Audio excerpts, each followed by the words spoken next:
जय हिंद दोस्तों। आज साइंस से संबंधित बहुत महत्वपूर्ण क्वेश्चन को देखेंगे जो सीधे प्रतियोगी परीक्षाओं में पूछे जाते हैं। यहाँ वन लाइनर फॉर्मेट में रखा गया है और कुछ एडिशनल फैक्ट बताने के लिए इतना सारा जगह छोड़ा गया है। एडिशनल फैक्ट जो बताएंगे वो साथ साथ में लिखते चलिएगा, क्योंकि आप कोई भी एग्जाम देंगे जहाँ से साइंस से क्वेश्चन पूछा जाता है वो डायरेक्ट यहाँ से क्वेश्चन पूछा जाएगा। तो चीज़ों को अच्छे से समझिएगा। देखिए साइंस कितना मज़ेदार लगता है पढ़ने में, वो आपको यहाँ पर पता चल जाएगा। ठीक है, हम बिल्कुल इंटरेस्ट लेकर आप लोग को पढ़ाएंगे, आप लोग भी इंटरेस्ट लीजिएगा। देखिएगा साइंस कितना इजी लगने लगेगा। बस चीज़ों को अच्छे से समझते हुए चलिएगा और ध्यान से देखते चलिएगा। पहला क्वेश्चन है जो बहुत महत्वपूर्ण रहेगा। मानव शरीर की सबसे बड़ी अंतःस्रावी ग्रंथि है कौन सा? तो थायराइड ग्रंथि। थायराइड ग्रंथि मानव शरीर की सबसे बड़ी अंतःस्रावी ग्रंथि है। अगर देखेंगे तो मनुष्य का ये जैसे मुंडी हो गया, खोपड़ी हो गया और ये मुंह हो गया इसका, तो निचवा में जो ये गर्दन होता है ना, तो गर्दन देखेंगे तो यहीं पर होता है, टेटुआ के सामने में होता है क्या? तो ये अंतःस्रावी ग्रंथि में यहाँ पर थायराइड ग्रंथि होता है सामने में, गला के सामने में होता है थायराइड ग्रंथि, और पिछवा में होता है पैराथायराइड ग्रंथि। तो याद रखिएगा, बहुत इंपॉर्टेंट यहाँ पर रहेगा और ये सबसे बड़ी अंतःस्रावी ग्रंथि होती है। अगर आपसे क्वेश्चन पूछा जाए कि सबसे बड़ी ग्रंथि कौन सी होती है, ग्रंथि कौन सी होती है, तो बहुत इंपॉर्टेंट रहेगा। सबसे बड़ी ग्रंथि होती है यकृत। ठीक है, यकृत जो है वो सबसे बड़ी ग्रंथि होती है। यकृत से आपको दिमाग में क्या क्या रखना है कि विटामिन जो होता है ना, विटामिन, ठीक है, तो विटामिन का सबसे ज़्यादा संग्रहण जो होता है ए का, वो यहीं पर होता है, यकृत में होता है। अगर देखा जाए तो इंपॉर्टेंट रहेगा यहाँ पर, ये नॉनसेंस अंग होता है। नॉनसेंस अंग कहने का मतलब होता है एकदम मूर्ख होता है। अगर आप विष पीते हैं, जहर पीते हैं तो यही सोखती है। महिला लोग अपने हस्बैंड का खून पीती है तो यही सोखता है। उसके बाद अगर देखा जाए तो विटामिन ए का संग्रहण होता है और सबसे इजी से डोनेट किया जाने वाला अंग यही है। अगर देखा जाए तो जो भी आदमी शराब पीता है और पूरा तरीका से नशा करता है तो उसको सबसे ज़्यादा पहले कौन सा खराब होता है? तो यकृत खराब होता है। नॉनसेंस अंग कहते हैं, सबसे इजी से डोनेट किया जाने वाला अंग है। ये देखा जाए तो सबसे बड़ी ग्रंथि होता है शरीर का, लेकिन सबसे बड़ा अंतःस्रावी ग्रंथि कौन सा होता है? थायराइड ग्रंथि। तो इसको याद रखेंगे, बहुत इंपॉर्टेंट रहेगा। देखिए ग्रंथि में इंपॉर्टेंट है, यहाँ पे थोड़ा सा इसको ध्यान में रखेंगे। जैसे पीयूष ग्रंथि पूछ देगा, पीयूष ग्रंथि क्या होता है? तो एक्चुअली में ये सबसे छोटी ग्रंथि होता है। पीयूष ग्रंथि खोपड़ी में होता है। ठीक है, मनुष्य को अगर बनाते हैं, देखिए इस तरह से मनुष्य है, ऐसे करके मनुष्य बनाए, तो जो खोपड़िया है ना मनुष्य का, इस खोपड़िया में क्या होता है? तो खोपड़िया में होता है आपका पीयूष ग्रंथि। याद रखिएगा, पीयूष ग्रंथि सबसे छोटी ग्रंथि होती है। याद रखिएगा, बहुत इंपॉर्टेंट यहाँ से क्वेश्चन पूछा जा सकता है। ठीक है, उसके बाद पैराथायराइड बता दिए कि ये थायराइड के पिछवा में होता है, पैराथायराइड ग्रंथि। इसके बाद एक बहुत इंपॉर्टेंट है एडिनल ग्रंथि। एडिनल, ठीक है, एडिनल ग्रंथि। एडिनल ग्रंथि क्यों इंपॉर्टेंट है? ठीक है, एडिनल ग्रंथि जो होता है वो इंपॉर्टेंट आप लोग के लिए देखा जाए तो इसमें दो तरह का पार्ट होता है यहाँ पे। एक होता है कॉर्टेक्स, ठीक है, कॉर्टेक्स, ठीक है, और एक होता है मेडुला। ठीक है, यहाँ पर बहुत इंपॉर्टेंट रहेगा मेडुला। तो ये कॉर्टेक्स और मेडुला क्या होता है? कॉर्टेक्स जो होता है देखा जाए तो पूरी तरीका से अगर आप अच्छे से देखिएगा तो ये सेक्स हार्मोन को कंट्रोल करता है कॉर्टेक्स। और मेडुला क्या करता है? मेडुला देखिए यहाँ पर एक निकलता है एपिनेफ्रिन। ठीक है, एपिनेफ्रिन यहाँ से स्रावित होता है। तो ये क्या करता है कि दिल का धड़कन अगर एकाएक बंद हो जाता है ना, तो इकरे जगाया जाता है। जैसे जैसे किसी का दिल टूट गया तो धड़कन में बंद हो जाएगा। ठीक है, जैसे कोई लड़की किसी का तोड़ दी तो यहाँ पर धड़कन में बंद हो जाता है उसका पूरी तरीका से। तो उसको एक प्रकार से देखे होंगे कि मतलब आयरन जैसा रहता है और बोडिया में उसको चिपकाता है ऐसे, मतलब ये फिल्म विल्म में देखने को मिलेगा। ठीक है, तो वही यहाँ पर एपिनेफ्रिन को जगाने का प्रयास किया जाता है, नहीं तो आदमी जो है निपट जाएगा अगर ये नहीं जगेगा तो। देखिए बात प्यार मोहब्बत का आया तो बहुत लोग मेरे पास मैसेज किया कि सर अब हम भी श्रद्धा को खोज रहे हैं किस फिल्म को देखकर, तो 12 फेल IPS। ठीक है, IPS। तो हम उन सब भाइयों को कहना चाहते हैं कि देखिए हम 100% श्योर हैं कि आज के समय में लड़का जो है मनोज मिल जाएगा, मनोज जो है मिल जाएगा, इसमें कोई दिक्कत नहीं है, एकदम 100% मिल जाएगा मनोज। लेकिन जीवन में हम लिख कर देते हैं 100% आज के समय में श्रद्धा नहीं मिलेगी। ठीक है, जो वो श्रद्धा फिल्म में है, ठीक है, वो श्रद्धा जीवन में लड़की में नहीं मिलेगी। ठीक है, ये लिख लीजिए, हम लड़की लोग को क्रिटिसिज्म नहीं कर रहे हैं, लेकिन याद रखिएगा 100% भाई लोग मनोज हो सकता है, लेकिन श्रद्धा आज की लड़कियां नहीं होगी।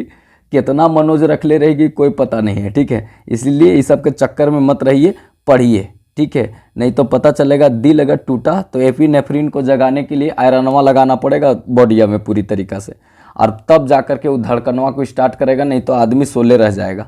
ये भी इंपॉर्टेंट होता है, ये मेडुला का पार्ट होता है, समझे। और ये किस पर होता है, तो एडिनल ग्रंथि से संबंधित होता है। और एक यहाँ पर बहुत इंपॉर्टेंट इसलिए होता है क्योंकि एडिनल ग्रंथि के बारे में ये पूछा जाता है, फाइट एंड फ्लाइट हार्मोन। ठीक है, लड़ो और उड़ो हार्मोन इसी को कहा जाता है, लड़ो। ठीक है, लड़ो और उड़ो हार्मोन। ठीक है, और उड़ो हार्मोन, उड़ो हार्मोन। ठीक है, लड़ो और उड़ो हार्मोन इसी को कहा जाता है, फाइट एंड फ्लाइट हार्मोन इसी को कहा जाता है। ठीक है, तो इसको याद रखिएगा, बहुत इंपॉर्टेंट यहाँ से क्वेश्चन बनेगा। एडिशनल जो फैक्ट बताएं वो सब कुछ याद रखिएगा, क्योंकि सीधे एग्जाम में ये क्वेश्चन यहाँ से पूछा जाता है। नेक्स्ट क्वेश्चन देखते हैं जो बहुत महत्वपूर्ण रहेगा यहाँ से, दाद, खाज, खुजली, एथलीट फूड बीमारी कवक के कारण होता है, फंगस के कारण होता है। तो यहाँ से बहुत इंपॉर्टेंट रहेगा। तो देखिए, जीवाणु, विषाणु, प्रोटोजोआ, फंगस से इस तरह के प्रश्न बहुत अधिक देखने को मिलते हैं। तो एक एक करके हम अच्छे से देख लेते हैं। जैसे अगर आपसे क्वेश्चन पूछा जाएगा कि जीवाणु से, ठीक है, जीवाणु से होने वाला रोग कौन सा रोग है जो जीवाणु से होता है, अगर ऐसा क्वेश्चन पूछा जाए तो एक दो अच्छे से याद रखिएगा। जैसे हैजा जीवाणु से होता है। इसके बाद टीबी जो है जीवाणु से ही होता है। ठीक है, इसके बाद इंपॉर्टेंट रहेगा कुकुर खांसी। ठीक है, कुकुर खांसी, ये सीधे क्वेश्चन पूछता है, कुकुर खांसी जो है ये भी इंपॉर्टेंट रहेगा यहाँ पे। इसके बाद प्लेग, ठीक है, प्लेग ये भी इंपॉर्टेंट है, याद रखिएगा। उसके बाद डिप्थीरिया, ठीक है, डिप्थीरिया ये भी इंपॉर्टेंट है क्योंकि ये इसी से होता है। और इंपॉर्टेंट है टाइफाइड। ठीक है,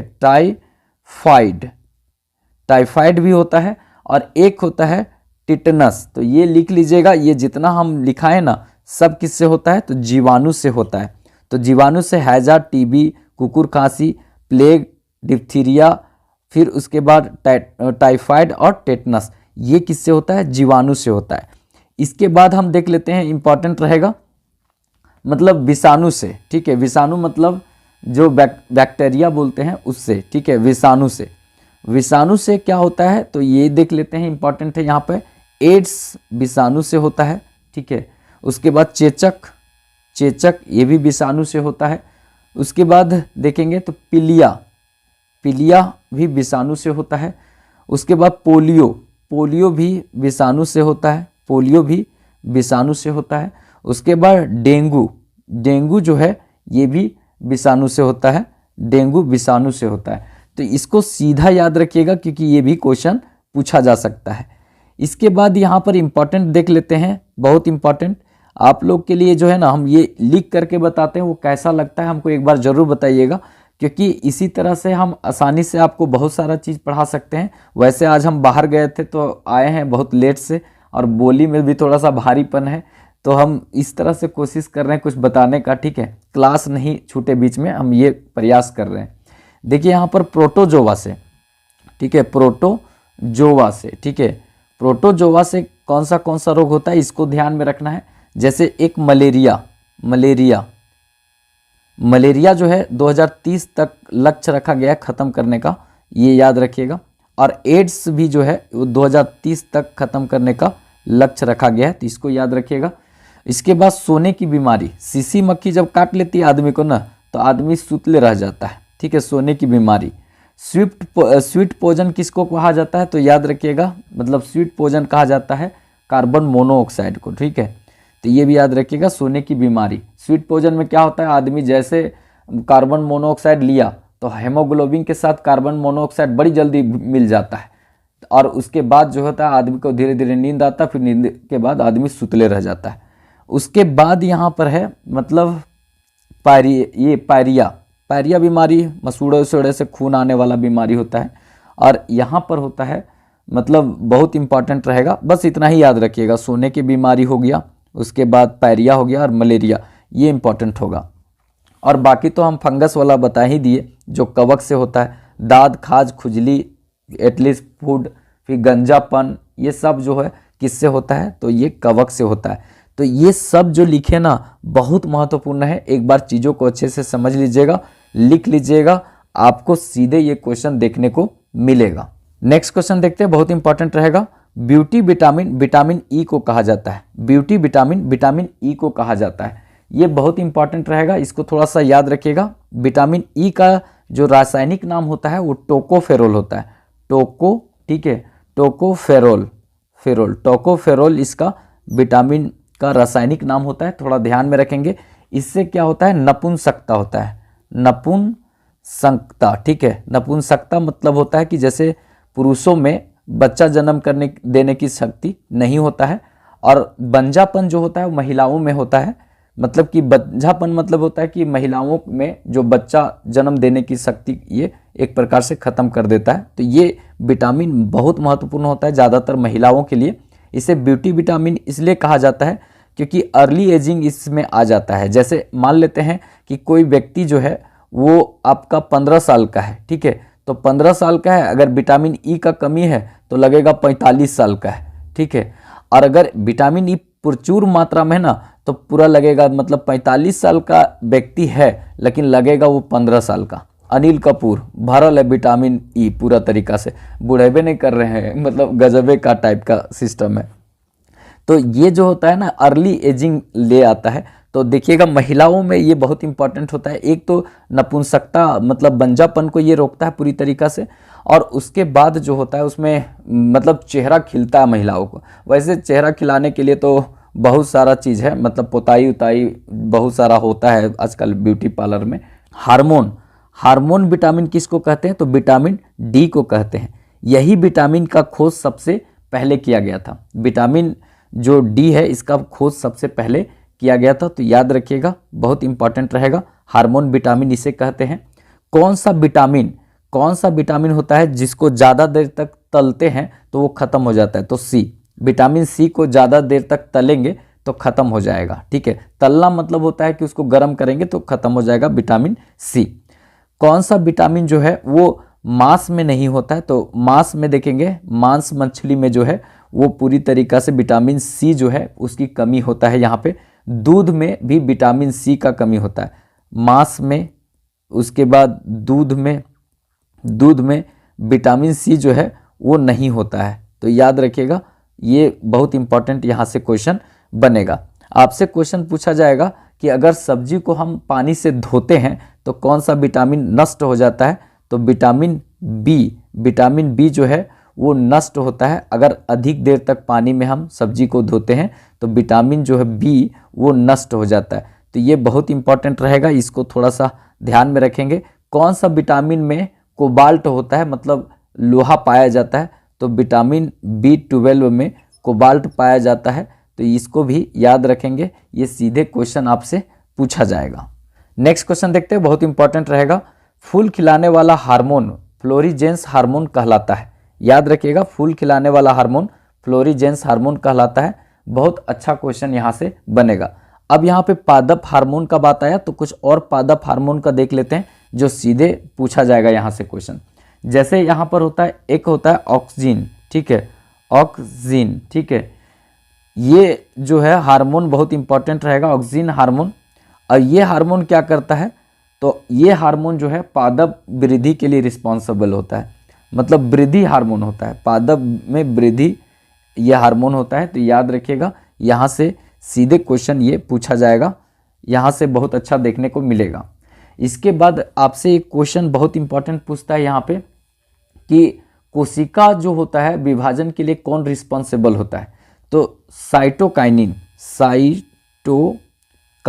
ठीक है, काइनिन। ये साइटोकाइनिन हार्मोन जो होता है ना वो कोशिका विभाजन के लिए रिस्पॉन्सिबल होता है। कोशिका विभाजन, ठीक है, विभाजन, कोशिका विभाजन के लिए रिस्पॉन्सिबल होता है कौन, ये साइटोकाइनिन हार्मोन। तो याद रखिएगा, बहुत इंपॉर्टेंट यहाँ से क्वेश्चन पूछा जा सकता है। एक क्वेश्चन पूछता है कि कौन सा हार्मोन गैसीय फॉर्म में होता है, तो ये होता है एथिलीन। ठीक है, एथिलीन हार्मोन जो है ना ये गैसीय फॉर्म में होता है। कैसा होता है, एकमात्र पादप हार्मोन है, एकमात्र देखा जाए तो हार्मोन है जो गैसीय फॉर्म में होता है, गैस के रूप में होता है, गैस के रूप में होता है। तो याद रखिएगा ये एथिलीन। एक होता है एसिटिलीन। देखिए एथिलीन और एसिटिलीन में अंतर है, एसिटिलीन। ठीक है, तो एसिटिलीन जो होता है ना वो वेल्डिंग में काम करता है, और वेल्डिंग में काम करने के बाद अगर देखा जाए तो फलों को कृत्रिम रूप से पकाने का काम करता है, फल को कृत्रिम रूप से पकाता है। ठीक है, कृत्रिम रूप से मतलब होता है कि फल तोड़ के ले आइए घर में पकाइए, ये करता है कौन, एसिटिलीन। और एथिलीन जो है ना फल को नेचुरल रूप से पकाता है। ठीक है, नेचुरल रूप से पकाना मतलब होता है कि पेड़ में ही पकाता है, फलों को पकाने का काम करता है, पकाने का काम करता है कौन, तो ये एथिलीन हार्मोन। ठीक है, और एसिटिलीन भी फल को पकाता है लेकिन कृत्रिम रूप से पकाता है, कृत्रिम। ठीक है, कृत्रिम रूप से पकाता है ये, तो याद रखिएगा बहुत इंपॉर्टेंट रहेगा। और वेल्डिंग में भी काम करता है कौन, एसिटिलीन। और एथिलीन जो है नेचुरल रूप से पकाता है, मतलब जो पेड़ में आम पकता है वो पूरा तरीका से नेचुरल होता है एथिलीन के द्वारा। और एसिटिलीन के द्वारा अगर पकाइएगा तो घर वम रख करके पकाता है कच्चा अम्बा को। ठीक है, तो इसको थोड़ा सा याद रखिएगा, बहुत इंपॉर्टेंट यहाँ से क्वेश्चन देखने को मिलेगा। और ये सीधा सीधा क्वेश्चन आपको कहीं ना कहीं छपेगा जितना भी हम एडिशनल बताते हैं। अगर इस तरह का फॉर्मेट आप लोग को पसंद होगा तो हम और बहुत सारा एक्स्ट्रा बताएंगे, लेकिन आप लोग कमेंट करके इसके बारे में बता दीजिएगा कि कैसा लगा नहीं लगा। ठीक है, नेक्स्ट देखते हैं, बहुत इंपॉर्टेंट रहेगा। इरगोट रोग बाजरा से संबंधित है, इरगोट रोग बाजरा से संबंधित है। सबसे ज़्यादा पादप रोग जो है वो आपको देखने को मिलेगा यहाँ पर, किससे, तो कवक से। सबसे ज़्यादा पादप रोग किससे होता है, तो कवक से होता है, तो इसको थोड़ा ध्यान में रखिएगा, इंपॉर्टेंट रहेगा। यहाँ पर कुछ रोग देख लेते हैं जो फेमस है, ज़्यादातर पूछा जाता है। एक होता है टिक्का रोग। ठीक है, कौन सा रोग, टिक्का रोग। अब ये टिक्का रोग किस में होता है, तो मूंगफली में, मूंगफली में ये होता है टिक्का रोग। और इम्पॉर्टेंट यहाँ पर रहेगा ये कि सीधा क्वेश्चन पूछता है कि टिक्का रोग किससे संबंधित है, तो ये मूंगफली से संबंधित रोग है, मूंगफली में ये होता है, चितकबरा पत्ता में हो जाता है। ठीक है, तो याद रखिएगा। इसके बाद अगर हम नेक्स्ट बात करें तो एक होता है खैरा रोग। अब ये जो खैरा रोग है ना वो देखेंगे तो धान में होता है, धान में होता है खैरा रोग। तो जिंक के कमी के कारण होता है, Zn, जिंक के कमी के कारण होता है खैरा रोग, तो इसको भी याद रखिएगा। इसके बाद होता है बहुत इंपॉर्टेंट यहाँ पर, जो सीधे आपसे क्वेश्चन पूछा जा सकता है यहाँ पर, ब्लैक। ठीक है, ब्लैक हार्ड रोग। ठीक है, हार्ड रोग। अब ये ब्लैक हार्ड रोग है ना वो आलू में होता है, आलू में होता है। ब्लैक हार्ड रोग जो है वो आलू में होता है। और ये अच्छे से देखेंगे ना तो आलू में जो ये रोग होता है वो हार्ड हो जाता है, बहुत हार्ड रोग अगर आलू होगा ना तो पता चलेगा कि अब उसको काटिएगा तो बिचवा में खोखला काला कलर का निकलेगा। कुल मिलाकर ऑक्सीजन के कमी के कारण ये रोग होता है, बहुत इंपॉर्टेंट है, इसको ध्यान में रखिएगा। आलू सोलोनेसिया कुल का पौधा है, सोलोनेसिया बीमारी आलू से होता है आदमी में। अगर आप हरियर कलर का आलू खाते हैं ना, एक आलू काटिएगा तो हरा हरा आलू निकलेगा, कभी मत खाइए, मंद बुद्धि हो जाइएगा, क्योंकि आलू खाने से सोलोनेसिया बीमारी एक प्रकार से होता है जिससे आदमी मंद बुद्धि का हो जाएगा अगर ज़्यादा खाता है हरियर आलू तो। ठीक है, हरियर आलू खाने से आदमी हरियर नहीं होगा, ध्यान में रखिएगा, मतलब मंद बुद्धि हो जाएगा। तो वो वाला हरियर का आलू कभी मत खाइएगा, सोलोनेसिया कुल का पौधा होता है आलू, ये ध्यान में रखिएगा। और सोलोनेसिया एक प्रकार से मंद बुद्धि से संबंधित बीमारी है। ठीक है, बहुत इंपॉर्टेंट रहेगा, इसको थोड़ा सा ध्यान में रखिएगा, ब्लैक हार्ट रोग।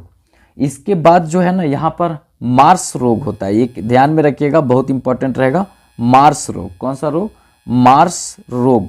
अब ये मार्स रोग कौन सा होता है, तो मार्स रोग मटर में होता है। मार्स रोग किस में होता है, मटर में होता है, मैग्नीज की कमी के कारण होता है। किसके कमी के कारण होता है, मैग्नीज के कमी के कारण मार्स रोग होता है, तो याद रखिएगा। उसके बाद एक रोग बहुत इंपॉर्टेंट है, यहाँ पर सीधा क्वेश्चन पूछा जाता है, वाइट बंट रोग। ठीक है, वाइट बंट रोग। अब ये किससे संबंधित है, तो याद रखिएगा मक्का से संबंधित रोग है। व्हाइट बंट रोग मक्का से संबंधित रोग है, ठीक है। एक बहुत इंपॉर्टेंट यहाँ पे रोग पूछता है जो बार बार पूछा जाता है, येलो वेन मोजेक रोग, येलो वेन मोजेक रोग, मोजेक, ठीक है, मोजेक रोग, मौज कर दी तूने मोजेक रोग, ठीक है। और ये भिंडी से संबंधित है, किससे संबंधित है, तो भिंडी से संबंधित रोग है। तो याद रखिएगा येलो वेन मोजेक रोग भिंडी से संबंधित है, ठीक है। सब लड़का भाई साहब यहाँ पर होता है, मौज करने की बात नहीं है, सब लड़का जो है मनोज हो सकता है, लेकिन सब लड़की जो है श्रद्धा कभी नहीं हो सकती है, याद रखिएगा, ठीक है। अगर सब लड़की श्रद्धा हो जाए और सब लड़का मनोज हो जाए तो सबे ना IAS हो जाएगा, IPS हो जाएगा, IRS हो जाएगा, ठीक है। तो याद रखिएगा खाली फिल्म का बात है वो, ठीक है। इंपॉर्टेंट है, आगे देखते हैं सीधा क्वेश्चन। देखिए इतना सारा जो बताए ना, बहुत सारा रोग है, जैसे ब्लैक रस्ट रोग है, ब्लैक रस्ट रोग गेहूं में होता है, व्हाइट रस्ट रोग सरसों में होता है। तो थोड़ा सा जगह कभी कभी हमको कम पड़ जाता है और ज़्यादा गैप लेंगे, लेकिन आप लोग बताइएगा अच्छा लगेगा तभी हम इस सीरीज को आगे रखेंगे, क्योंकि इस तरह में हमको थोड़ा कम लिखना पड़ता है। बाकी ये वाला PDF जो है ना अपना टेलीग्राम में दे देंगे, नीचे देखिएगा मेरा टेलीग्राम का बना हुआ है लिंक। तो ये पूरा PDF जो लिख रहे हैं, ये सारा PDF जो है टेलीग्राम में आपको मिल जाएगा। सबसे ऊपर में डिस्क्रिप्शन में जाइएगा तो सबसे ऊपर में जो टेलीग्राम का लिंक होगा ना, उसी में ज्वाइन कर लीजिएगा। ये PDF जो है वहाँ दे देंगे, वहाँ से आप डाउनलोड करके आप देखिए, अपना बाबू सोना के भेजिए, जिसको भेजिए भेज दीजिएगा, ठीक है। और चैनल सब्सक्राइब कर लीजिएगा, क्योंकि आप लोग का यही प्यार हमको दिखता है, ठीक है। नेक्स्ट क्वेश्चन देखते हैं, बहुत इंपॉर्टेंट रहेगा। पावर ऑफ हाइड्रोजन की खोज सोरेनसन ने किया था, ठीक है।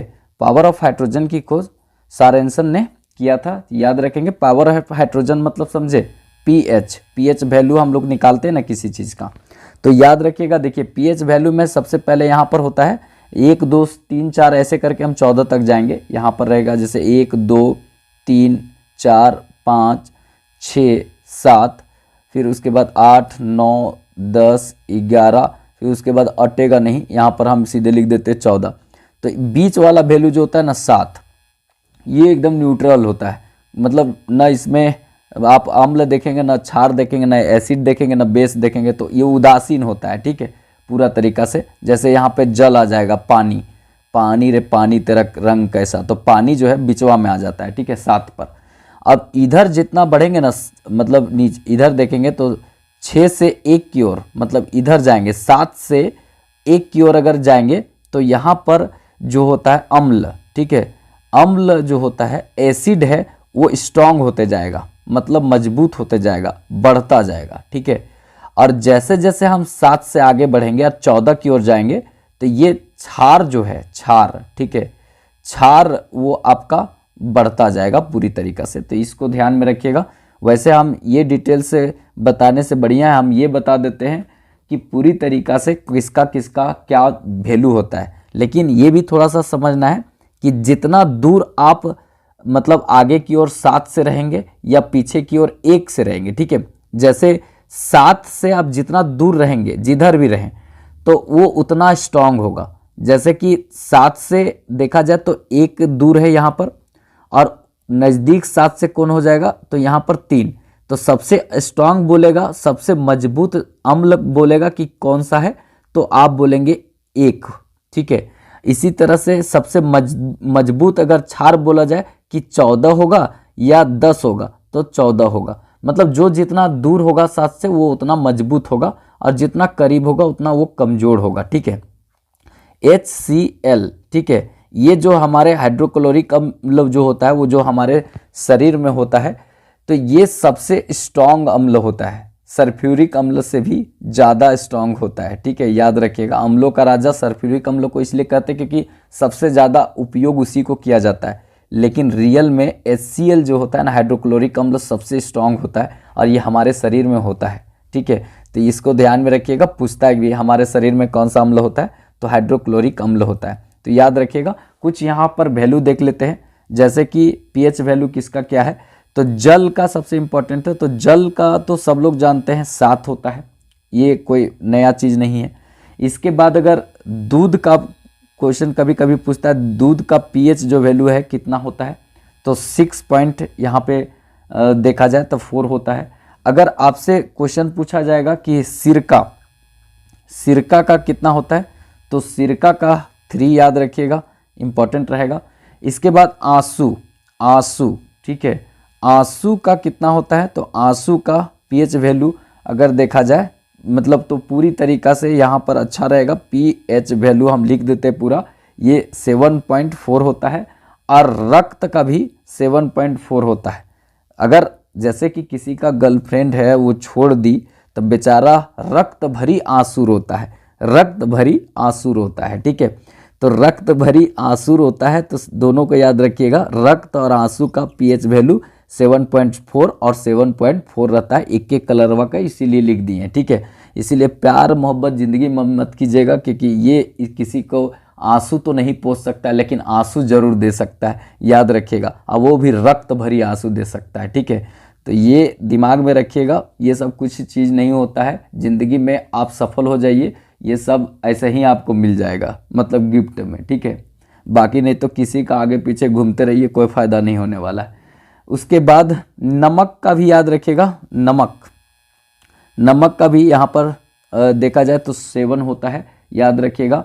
मूत्र का पूछता है, ठीक है, मूत्र, मानव जो है एक दिन में मतलब 1.5 लीटर पेशाब करता है, याद रखिएगा, 1.5 लीटर पेशाब मानव करता है, तो ये 6 वैल्यू होता है मानव मूत्र का।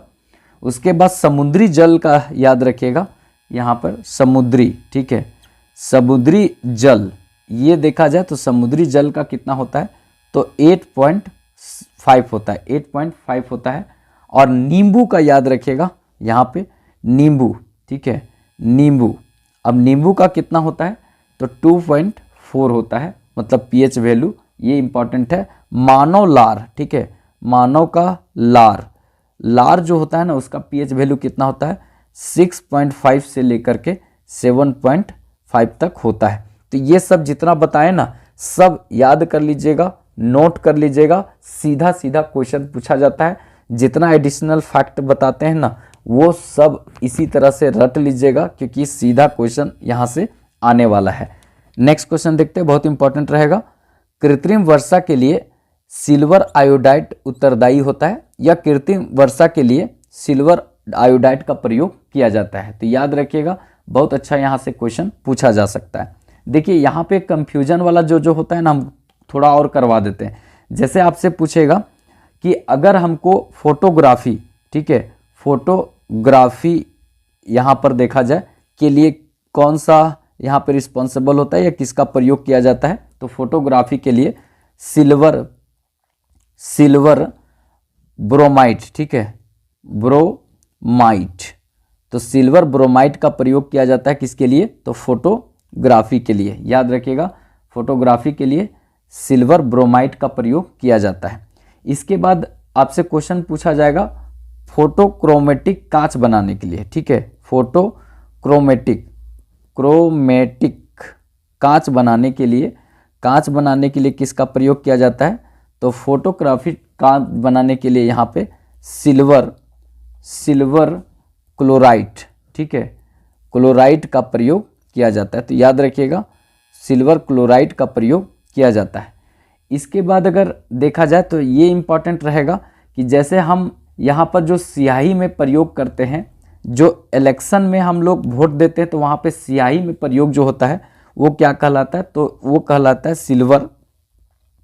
सिल्वर नाइट्रेट, ठीक है, नाइट्रेट, ये स्याही के रूप में प्रयोग करते हैं, स्याही। और ये स्याही कहाँ पे, जब इलेक्शन में देखिएगा कि नाखून के ऊपर तक लोग रंग देता है, जिससे कि कोई दोबारा वोट नहीं देने आए, नहीं तो पता चलेगा कि मिटा करके नखुनवा में लगा देगा, तो ब्लेडवा से घस के और फिर दोबारा तिबारा वोट दे देगा, तो ये बैलेंस हो जाएगा ना। तो इसीलिए क्या करता है कि एकदम ऊपर चमड़िया पर चढ़ा के रंग देता है, तो वो छूटबे नहीं करेगा, तो सिल्वर नाइट्रेट वही वाला होता है, ठीक है।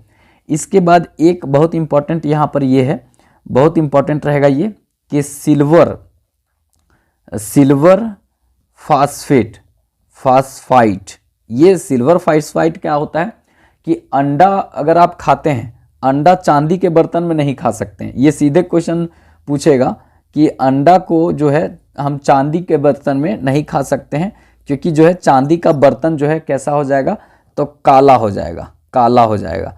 अंडा अगर आप चांदी के बर्तन में खाते हैं तो काला हो जाएगा, क्योंकि ये रिएक्शन कर जाता है सिल्वर फास्फेट के कारण। तो याद रखिएगा, बहुत अच्छा यहाँ से क्वेश्चन पूछा जा सकता है। ये सब क्वेश्चन जब पूछेगा तो यही सब ऑप्शन बनेगा और आपको बहुत अच्छा से यहाँ पे कंफ्यूजन डाल देगा। ठीक है, तो आप चीज़ों को अच्छे से समझ लीजिएगा, लिखते भी चलिएगा और थोड़ा साथ दीजिएगा। अगर अच्छा लगे तो लाइक कर दीजिएगा, और इस तरह का वीडियो चाहिए तो कमेंट बॉक्स में बता दीजिएगा कि हमको इस तरह का वीडियो चाहिए। ठीक है, तो हम कंटिन्यू देते रहेंगे, हमको कोई दिक्कत नहीं है। इसके बाद जो है सब्सक्राइब भी ज़रूर कर लीजिएगा, क्योंकि हम बोलते नहीं तो आप लोग सब्सक्राइब भी नहीं करते हैं। आगे देखते हैं, बहुत इंपॉर्टेंट रहेगा। झूठा जो सोना होता है पायराइट को कहा जाता है। झूठा सोना जो है वो पायराइट को कहा जाता है। कुछ और देख लेते हैं, बहुत इंपॉर्टेंट वाला बात, जैसे काला सोना, काला सोना। तो काला सोना हम किसको कहते हैं, तो याद रखिएगा काला सोना जो है कोयला को कहते हैं। कोयला हमारे यहाँ सबसे ज़्यादा देखा जाए तो झारखंड के क्षेत्र में, और उसके बाद जो है उड़ीसा और छत्तीसगढ़ के क्षेत्र में देखा जाए तो सबसे पहले क्या मिलता है, तो वो कोयला यहाँ पर ज़्यादातर मिलता है। और कौन सा, बिटुमिनस कोयला। सबसे ज़्यादा बिटुमिनस कोयला जो है 90% झारखंड से प्राप्त होता है। झरिया के कोयला खान से सबसे ज़्यादा 90% बिटुमिनस प्राप्त होता है। सबसे बढ़िया वैसे कोयला जो है एंथ्रासाइड है, जो हमारे यहाँ नहीं, आपको जम्मू कश्मीर में देखने को मिलेगा, लेकिन बहुत कम मात्रा में है। ठीक है, तो कोयला को हम लोग काला सोना कहते हैं। हरा सोना, ठीक है, हरा सोना। हरा सोना जो है ना वो किसको कहते हैं, तो याद रखिएगा अफीम को कहते हैं। अफीम, इसी से आपका ड्रग्स बनता है, इसी से हीरोइन बनता है। ये सब फिल्म में आप लोग सुने होंगे। ठीक है, जो नाक तरफ से सूंघता है लड़का लोग, ज़्यादातर युवा जो है इसी में बर्बाद हो गया है। उसके बाद आगे देखेंगे द्रव्य सोना। ठीक है, द्रव्य सोना मतलब ये लिक्विड सोना किसको कहते हैं, तो पेट्रोलियम को, पेट्रोलियम। ठीक है, पेट्रोलियम। वैसे हमारे यहाँ पेट्रोलियम जो है ना वो ज़्यादा नहीं पाया जाता है। बम्बई हाई में कुछ है, लेकिन ज़्यादातर हम लोग एक्सपोर्ट करते हैं। 90% तो हम लोग मतलब इंपोर्ट करते हैं, एक्सपोर्ट नहीं, इंपोर्ट करते हैं, मंगाते हैं। ठीक है, उसके बाद यहाँ पर एक और है जो हम लिखना चाहेंगे, यहाँ पर बताना चाहेंगे। ठीक है, सफ़ेद सोना। सफ़ेद सोना किसको कहते हैं, तो याद रखेंगे यहाँ पे प्लेटिनम। प्लेटिनम को कहा जाता है, कपास को भी कहा जाता है, तो याद रखिएगा। देखिए हरा सोना अभी जो है वो बांस को भी कहा जाता है, बांस को भी हरा सोना कहा जाता है। और याद रखिएगा यहाँ पे सफ़ेद सोना जो है वो कपास को भी कहा जाता है। तो ये सब जो चीज़ें बताएं ना वो बहुत इंपॉर्टेंट है, चीज़ों को अच्छे से समझ लीजिएगा, क्योंकि वो सीधा सीधा जो है आपको एग्ज़ाम में देखने को मिलेगा। बस अच्छे से चीज़ों को देख लीजिएगा, क्योंकि आपका कहीं ना कहीं ये परीक्षा में काम देगा। अगर इस तरह का वीडियो अच्छा लग रहा हो तो चैनल को लाइक ज़रूर कर लीजिएगा। चैनल को नहीं, वीडियो को लाइक करना है और चैनल को सब्सक्राइब करना है। थोड़ा दोस्तों में शेयर कर दीजिएगा, क्योंकि इस तरह का वीडियो हम आप लोग के लिए लाते रहेंगे। और जब तक एग्ज़ाम नहीं होता है तब तक हम कंटिन्यू रहेंगे, उसके बाद भी हालांकि रहेंगे। और आप लोग चाहते हैं, जैसे हज़ारीबाग में है तो हज़ारीबाग में ऑफलाइन क्लास हमारे पास है, उपलब्ध है। अगर किसी को हज़ारीबाग में ऑफलाइन क्लास करना होता है तो आप हज़ारीबाग में मेरा क्लास ज्वाइन कर सकते हैं। अभी बहुत सारा वैकेंसी आया है, मतलब 4919 वैकेंसी झारखंड पुलिस का आया। उससे संबंधित जितना जीएस का होगा वो भी हमारे यहाँ चलेगा। उसके बाद जेपीएससी के लिए पूरा तरीका से 3 घंटा का बैच हम आप लोग को देंगे। ठीक है, उसमें 1 घंटा झारखंड, ठीक है, 1 घंटा आपका झारखंड का जीएस होगा, 1 घंटा आपका देखेंगे तो पूरी तरीका से जीएस पेपर होगा, और 1 घंटा मेंस का आंसर राइटिंग प्रैक्टिस किया जाएगा। तो ये सब चीज़ें ना, बस चीज़ों को आप अगर करना चाहते हैं तो आप कांटेक्ट कर सकते हैं इसी नंबर पर। और पीडीएफ करंट अफेयर का चाहिए, जो 24 जिला देखा जाए तो 24 करंट अफेयर लगभग ख़त्म होने वाला है, 2-3 वीडियो मात्र बचा हुआ है। तो अगर आप उसका पीडीएफ लेना चाहते तो आप ले सकते हैं इस नंबर पर ही कांटेक्ट करके, क्योंकि वो पीडीएफ आप लोग के लिए एकदम रामबाण का काम करेगा, बहुत इंपॉर्टेंट काम करेगा। ठीक है, तो जिनको भी लेना होगा ले लीजिएगा, आप लोग के लिए बहुत इंपॉर्टेंट होगा। अब वीडियो को थोड़ा शेयर कीजिएगा, चैनल को सब्सक्राइब कर लीजिएगा, और अच्छा लगे तो लाइक कर दीजिएगा। तो चलिए फिर मिलेंगे नेक्स्ट वीडियो में, तब तक के लिए जय हिंद।